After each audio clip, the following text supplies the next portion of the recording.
Alors, on se retrouve pour la partie 3 où justement Abigail va jouer un rôle important dans dans le trône de David parce que du coup, elle va éviter que David tue Nabal. Parce qu'au final, en fait, vu que Nabal avait tort, parce que vraiment, il avait le cœur dur, le cœur fermé, je vais pas dire le cœur noir, mais voilà, il n'était pas très gentil. Mais au final, Nabal va mourir, Dieu va faire en sorte que Nabal meure. Et à ce moment-là, David va envoyer chercher Abigail pour pour qu'elle devienne sa femme. Après, bon, on va voir que David aura plein de femmes, voilà quoi. Mais dans les faits, ces gens-là, un moment où Abigail joue vraiment pour moi, je me suis dit, waouh, quand je l'ai lu, je me suis dit, c'est bizarre, elle agit comme une prophète. On aurait dit que on aurait dit qu'elle est prophète, quoi. Moi, ce que j'ai écrit, que c'est genre, David était quand même impulsif, quoi. Juste parce que le gars a refusé, même si je sais, tu as rendu service, tu as protégé son patrimoine, etc., ses terres, etc. Et le gars a refusé de te donner quelque chose.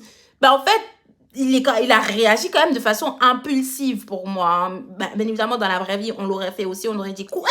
Je t'ai rendu service, j'ai fait ceci, j'ai fait cela, et tu refuses de faire ça pour moi. Je suis sûre que vous l'aurez fait aussi. Donc, du coup, il a quand même voulu tuer Nabal parce qu'il a refusé de lui donner des choses alors qu'il avait protégé ses biens. D'une certaine façon, il attendait en fait un retour de la sincère. Et encore une fois, c'est une femme, Abigail, qui va intervenir. Donc du coup, là, si vous voulez aller lire 1 Samuel 25, je l'ai lu pour vous dans les 3 parties, mais ça peut être intéressant. Et je me suis demandé, mais qui était vraiment Abigail? Et du coup, j'ai cherché. Et en fait, Abigail veut dire parole qui sauve.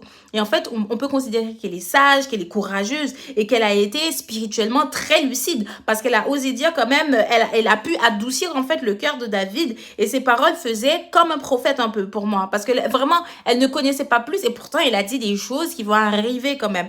Et en fait, Abigail ne se contente pas d'apaiser David. Elle discerne vraiment sa destinée royale que Dieu avait mise sur lui. Elle parle avec une clarté spirituelle qui rappelle celle des prophètes. Elle reconnaît l'appel de Dieu sur David avant qu'il ne soit roi. Parce que David n'était pas encore roi à l'époque. Hein. Elle interprète la situation morale et spirituelle. Elle comprend que la vengeance ne serait pas conforme au plan de Dieu. Ses paroles ont le poids de la révélation. Elle annonce que Dieu bâtira pour David une maison stable. Une prophétie qui s'accomplira littéralement en fait beaucoup plus tard dans 2 Samuel 7. Et là, en fait, son rôle, il joue un rôle vraiment symbolique et spirituel.